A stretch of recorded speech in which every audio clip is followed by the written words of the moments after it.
ये प्रश्न है कि हमें भगवान का कौन सा नाम जपना चाहिए जिससे भगवान ज्यादा प्रसन्न हो जाएं। हाँ, क्या करोगी ज्यादा प्रसन्न करके? जैसे राधे राधे बोलें या राधा राधा बोलें या जय श्री राम बोलें या श्रीमन नारायण बोलें। राधे राधे बोलते हैं तो ये लगता है कि कहीं श्री राम नाराज ना हो जाए। श्री राम बोलते हैं तो कहीं ऐसा लगता है कि कृष्ण कन्हैया नाराज ना हो जाए। अब करें तो करें क्या, हमें तो सारे भगवान के नाम भी नहीं पता। सर आप ही बताइए हम क्या करें। गीता जी अध्याय नंबर 17 के श्लोक 23 में ओम तत्सत तीनों भगवानों के मंत्र हैं, सर्वपुरुष, अक्षर पुरुष और परम अक्षर पुरुष के। सर्वब्रह्म, अक्षर ब्रह्म और परम अक्षर ब्रह्म। तो सर्वब्रह्म कहो, इसको सीधा ब्रह्म भी बोल देते हैं, इसको ज्योत स्वरूपी निरंजन काल भी कहते हैं। इसका ओम मंत्र है, यो तो इसने डिक्लेयर कर ही रखा है। अब उस परमात्मा को पाने की ये 3 मंत्र की साधना है या पूजा नहीं है, या साधना है। हेलो दोस्तों, नमस्कार, सत साहिब, राम राम। आप कैसे हैं? आई होप आप अच्छे होंगे। तो दोस्तों, आज हम लेकर चलते हैं आध्यात्मिक ज्ञान चर्चा में, जहाँ पर 2 संतों के बीच चर्चा होगी। एक तरफ है अनिरुद्ध आचार्य जी महाराज और दूसरी तरफ है संत रामपाल जी महाराज। तो दोस्तों, वीडियो पर पहली बार है तो वीडियो को दबा कर लाइक कर ले। चैनल पर यदि नहीं हो तो चैनल को सब्सक्राइब कर ले और बेल आइकन का बटन जरूर दबाएं। तो आइए चलते हैं, अब वीडियो को शुरू करते हैं। तो अनिरुद्ध आचार्य जी के आश्रम में उनकी एक शिष्य आई। उन्होंने सवाल किया कि कौन से भगवान का नाम जपना चाहिए जो अधिक प्रसन्न हो। और उसने कहा कि श्री कृष्ण बोले या फिर राधे राधे बोले या फिर जय श्री राम बोले या फिर श्रीमन नारायण बोले। और उसने कहा कि राधे राधे बोले, श्री राम ना नाराज हो जाए, श्री राम बोले तो कृष्ण कन्हैया ना नाराज हो जाए। करें तो करें क्या? मुझे तो समझ भी नहीं आ रहा है कि किसका नाम जपे, कौन भगवान का नाम जपे। अनिरुद्धाचार्य जी क्या कहते हैं? अनिरुद्धाचार्य जी के हिसाब से कृष्ण ही सबसे बड़ी भगवान है, उनका नाम जपना चाहिए। जैसे राधे राधे, श्रीमन नारायण, जय श्री कृष्णा, यही नाम जपना चाहिए। क्या इन नामों से मोक्ष प्राप्त हो सकता है, भगवत प्राप्ति हो सकती है? क्या इन नामों का गीता जी में प्रमाण है? जबकि गीता जी में बताया गया है, गीता जी के अध्याय 17 के श्लोक नंबर 23 में कहा गया है कि ओम तत्सत इति निर्देश्य ब्रह्मणे तिर्वे समिते, यानी कि उस परमात्मा के पाने के 3 मंत्र के जाप का निर्देश है।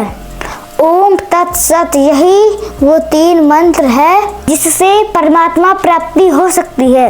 और ये मंत्र पूर्ण गुरु तत्वदर्शी संत ही दे सकते हैं, जिसके बारे में श्रीमद् भगवद गीता के अध्याय 4 के श्लोक 34 में कहा गया है कि उस तत्वदर्शी संत की खोज कर। तो दोस्तों, आइए देखते हैं सबसे पहले ये वीडियो। मेरा ये प्रश्न है कि हमें भगवान का कौन सा नाम जपना चाहिए जिससे भगवान ज्यादा प्रसन्न हो जाएं। हाँ, क्या करोगी ज्यादा प्रसन्न करके? जैसे राधे राधे बोलें या राधा राधा बोलें या जय श्री राम बोलें या श्रीमन नारायण बोलें। राधे राधे बोलते हैं तो ये लगता है कि कहीं श्री राम नाराज ना हो जाए। श्री राम बोलते हैं तो कहीं ऐसा लगता है कि कृष्ण कन्हैया नाराज ना हो जाए। अब करें तो करें क्या, हमें तो सारे भगवान के नाम भी नहीं पता। सर आप ही बताइए हम क्या करें। कितने भगवान होते हैं? 33 करोड़। किसने बोला ऐसा? ऐसा ही बोला है कि 33 करोड़ देवी देवता होते हैं। कौन बोल रहा था ऐसा? ऐसा ही सुनते 33 आए। करोड़ देवी देवता होते हैं, तो देवी देवता और भगवान में अंतर है कि नहीं? देवता और भगवान ये एक ही हैं कि अलग अलग हैं? आप बताओ गुरुजी, हमें जानकारी नहीं है। देवता अलग होते हैं, देवताओं के राजा इंद्र हैं जी। देवता अलग हैं और भगवान अलग हैं। देवता 33 कोटि होते हैं, मीन्स 33 प्रकार के कह सकते हो या करोड़ कह सकते हो, लेकिन भगवान एक होते हैं। भगवान कितने होते हैं? एक। अच्छा ये बताओ, आप एक ही हो ना? जी। आपके पिताजी आपको क्या कहते हैं? बेटी। और भाई? बहन। शादी हो गई? हाँ जी। पति क्या बोलते हैं? पति तो गाली दे के ही बोलते हैं। क्या गाली दे के बोलते हैं? वो तो ऐसे ही बोलते हैं, बस अब गाली मैं दे नहीं सकती ना सबके सामने।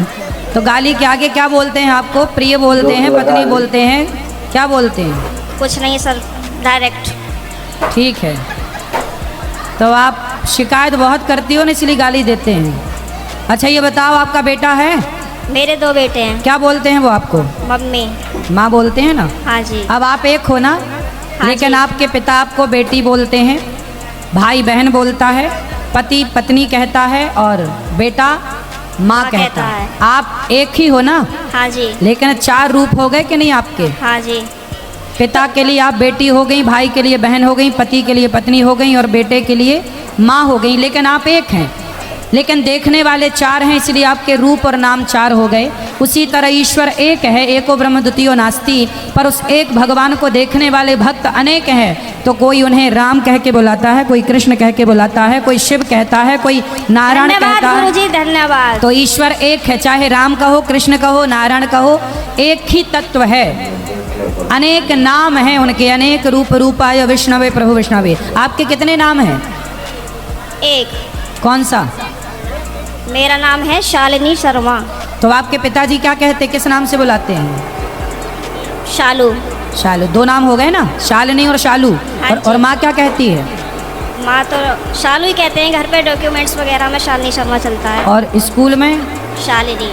और पति क्या नाम से बुलाते हैं? सर अभी तो बताया था, आप तो बड़ी जल्दी भूल गए। तो आप भी कहाँ याद रख पा रही हो? भगवान 33 करोड़ नहीं होते, एक होते हैं। पता बस चली कल से आने भी नहीं देंगे। बस एक बात याद रखो कि भगवान एक थे, एक हैं, सदा एक रहेंगे। तो दोस्तों अभी आपने देखे अनिरुद्धाचार्य जी के विचार, तो अब आइए देखते हैं संत रामपाल जी महाराज जी के विचार। 8वें अध्याय के 5 और 7 मंत्र में गीता ज्ञानदाता अपने विषय में बता रहा है कि मेरी भक्ति कर मुझे प्राप्त होगा, लेकिन ओम नाम का जाप कर, ओम नाम से जो परम गति होगी वो ब्रह्मलोक प्राप्ति है। ब्रह्मलोक में गए प्राणी फिर वापस आते हैं, जन्म मृत्यु में रहते हैं। और गीता ज्ञानदाता स्वयं भी कहता है, मेरे भी अर्जुन तेरे भी बहुत जन्म हो चुके, तो नहीं जानता। तो इससे पूर्ण मोक्ष और सनातन परम धाम और परम शांति नहीं हो सकती। गीता जी अध्याय नंबर 17 के श्लोक 23 में ओम तत्सत तीनों भगवानों के मंत्र हैं, सर्वपुरुष, अक्षर पुरुष और परम अक्षर पुरुष के। सर्वब्रह्म, अक्षर ब्रह्म और परम अक्षर ब्रह्म। तो सर्वब्रह्म कहो, इसको सीधा ब्रह्म भी बोल देते हैं, इसको ज्योत स्वरूपी निरंजन काल भी कहते हैं। इसका ओम मंत्र है, ये तो इसने डिक्लेयर कर ही रखा है। अब उस परमात्मा को पाने की ये 3 मंत्र की साधना है या पूजा नहीं है? या साधना है। जैसे जल पानी नीर, जैसे दंदन सतगुरु वाले देते 3 मंत्र, अकाल मूर्त सब स्वरूपी राम सतपुरुष, ये तो पाना है हमने, इसको तो खोजना है। जैसे जल पानी नीर करता रहे, पानी का पता है पृथ्वी में जल है, वो मिले कैसे? उसके वो साधन खरीदने पड़ेंगे, लाने पड़ेंगे, बोकी और बोकी मारनी पड़ेगी। सांस उस वांस की, ये 2 मंत्र का ओम और तत् ये सांकेतिक है, ये अक्षर पुरुष का मंत्र है जिसको परब्रह्म भी कहते हैं। तो इन दोनों मंत्रों का श्वास उश्वास से जाप करना होता है। ये सांस उश्वास की बोकी लगेंगी और फिर वो क्या होगा, जैसे बोकी का काम है पाइप को जल तक पहुंचा देना, इन दोनों से जल बाहर नहीं आएगा, मिलेगा नहीं। फिर तीसरा हैंड पंप लगाना पड़ेगा उस जल को बाहर निकालने के लिए, प्राप्त करने के लिए, वो भी सेवा पूजा है। ऐसे ही इन 2 मंत्रों से, जो सतनाम के 2 अक्षर का मंत्र है, एक ओम और एक तत्, सांकेतिक दास बताता है इस पृथ्वी पर 21 ब्रह्मांड में इस दास के अतिरिक्त ना इस नाम से कोई परिचित है 3 मंत्र से, और ना ही कोई अधिकारी है, ये सत्कर मान लेना। और कोई देता है तो धोखेबाज है। यदि कोई इस दास से लेकर के कहीं ये शुरू भी कर रखी होगी दुकान का नीच तो पावेगा कहीं ना कहीं लुका छुपा, फिर समाज उससे भी बच के रहेगा और उसके फंसे हुए जाल के भक्तों को भी समझाने की चेष्टा करेगा कि गलत आदमी का फंस गए तुम। ऐसे थे दुश्मन पहले बतेरे थे, जिन्हें भ्रमित कर दिया, डबो दिया देश का देश, पूरे मानव समाज को गुमराह कर रखा। भगवान के शत्रु हैं ये, परमात्मा के बच्चों को मिसगाइड किए बैठे। अब ओम और तत्, ये तो सतनाम 2 अक्षर का, और ये राधा स्वामी के गुरु जी खुद कहते हैं जो 2 अक्षर का भेद बतावे सोए गुरु पूरा कहावे। इन 1 अक्षर का बिना बेरा तो 5 नाम काल के 500 उनका जाप करते हैं, जिस कारण से इनका मुखिया भी भूत की योनि प्राप्त किए हुए हैं और अपनी शिष्या बुक्की में बढ़कर प्रवेश करके हुक्का पीवे और चूरमा खावे, रोटी खावे। अब खा यहीं पर खा धक्के, क्योंकि संत मिले नहीं और पिछली पुण्यकर्मी प्राणी थे ये महात्मा। आगे चार्जर ठीक मिला नहीं, सतभक्ति मिली नहीं, पिछली बैटरी डिस्चार्ज होगी, पुनक्षीण हो गए, भूता बनना था। फिर करोड़ों लोगों को गुमराह करने का दोष सिर पर रख ले गया, वो तो दुर्गति इसकी न्यारी होगी। ये सत्कर्माना पुण्यात्मा दास का कोई उससे भाई बंटवारा ना, कोई किसी चीज़ का हिस्से में साझा नहीं कि उसको उनको कोई झूठ बोल कर जनता को अपने पीछे लगा कर उनका कोई हिस्सा लेता हूँ, नहीं। परमात्मा ने इस दास को वो ज्ञान दे दिया जो किसी के पास नहीं। इसके बिना जीव का कल्याण कति नहीं।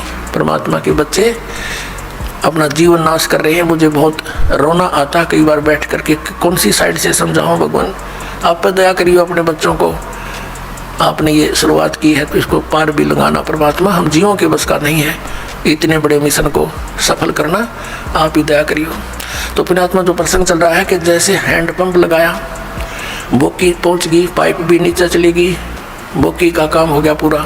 अब पाइप जो है उसके ऊपर एक हैंडपंप लगाना पड़ेगा। अब वो हैंडपंप को भी फिर उसकी पूजा है, उसका सिमरण करना है, वो सारनाम है, ये सतनाम है 2 अक्षर का, एक ओम और तत्, और सत जो है ये सांकेतिक है, ये सारनाम है। तो ये पूरे प्रोसीजर का सिमरण करने से पूरा सिस्टम जब सिमरण लगेगा तो पूरे सिस्टम से पानी बाहर आएगा। तो हम पूजा नहीं करते, ये पूजा तो हम जल की करते हैं, हैंडपंप लगाए हैं, जल की पूजा कर रहे हैं। उस वस्तु को प्राप्ति के लिए जो भी हम साधन अपना रहे हैं वो तो साधन है। तो ऐसे ये साधना है उस परम अक्षर ब्रह्म के पाने की। ओम तत्सत इति निर्देश ब्रह्मण है तिर्विधय समर्थ है, उस सच्चिदानंद घन ब्रह्म के सिमरण की, उसको प्राप्ति करने की ये 3 मंत्र का निर्देश है। तो अब गीता जी अध्याय नंबर 8 के श्लोक नंबर 7-5 के अंदर तो वो अपने विषय में कहता है मेरी भक्ति कर मुझे प्राप्त होगा, लेकिन जन्म मृत्यु तेरी भी रहेगी मेरी भी रहेगी। गीता जी अध्याय नंबर 8 के ही श्लोक नंबर 8, 9, 10 में गीता ज्ञानदाता कहता है कि उस परम अक्षर ब्रह्म आदि पुरुष परमेश्वर की भक्ति करने वाला उसी को प्राप्त होता है। उसके लिए इसने ऑप्शन छोड़ दिया कि मुझे मालूम नहीं, तत्वदर्शी संतों को पूछो। अब प्रसंग चल रहा है कि 7वें अध्याय के 29वें श्लोक में कहा है कि अर्जुन जब तुझे पूरा अध्यात्म ज्ञान हो जाएगा और तत्व ज्ञान से उस तत्वब्रह्म से परिचित हो जाएगा और सभी कर्मों से परिचित हो जाएगा, फिर वो प्राणी यहाँ की किसी वस्तु की डिमांड नहीं करता। तो पुण्यात्माओं ये कर्मों की जानकारी आपको दी जा रही है आज के सत्संग में। अब जैसे शंका जाती है कि एक तरफ तो विधान है परमात्मा का कि जैसे भी कर्म प्राणी करेगा उसका फल उसको अवश्य मिलेगा, दूसरी तरफ ये कहा जाता है गुरु बिन माला फेरते गुरु बिन देते दान, गुरु बिन दोनों निष्फल हैं चाहे पूछो वेद पुराण। गुरु जी के बिना कोई दान पुण्य करते हैं वो व्यर्थ है, भक्ति भी करते हैं वो भी व्यर्थ है। दूसरी तरफ ये भी कहा गया भी जैसा कोई कर्म करेगा चाहे कैसा भी है वो भी उसको फल मिलेगा, बिल्कुल सत्य है। अब जैसे इन संतों ने मनमुखी जाप किए, किसी वेद के एक मंत्र को लेकर उसको सिद्ध करने के लिए सैकड़ों वर्ष बैठे रहे। अब परमात्मा की निमित्त किसी मंत्र को लेकर वेद के मंत्र का जाप रह कर करने से उसके अंदर सिद्धियां आ जाती हैं। सिंगल ओम नाम का जाप करने से भी सिद्धियां आ जाती हैं, क्योंकि कोई जड़ी है उसको एक अकेली जड़ी के खाने से कुछ अन्य लाभ है और उस जड़ी को अन्य जड़ियों के साथ मिलाकर प्रयोग करने से वो कुछ और ही एक्स्ट्रा लाभ देता है। तो ऐसे इन मंत्रों को जानना और फिर इनकी विधि के अंतर होता है। जैसे एक भक्त इसी बात से चला गया यहाँ से छोड़ करके, पहले तो आपने 7 मंत्रों के प्रथम मंत्र में भी वही मंत्र दे रखे हैं, सतनाम दिया, उसी को उल्ट सुलट करके ये दे दिया, ये क्या मंत्र हुए। तो ये अज्ञानी व्यक्ति जब तक ज्ञान समझ में नहीं आता वो नाम भी लेकर भी अपना जीवन व्यर्थ कर जाते हैं। तो दोस्तों अभी आपने सुने संत रामपाल जी महाराज जी के विचार।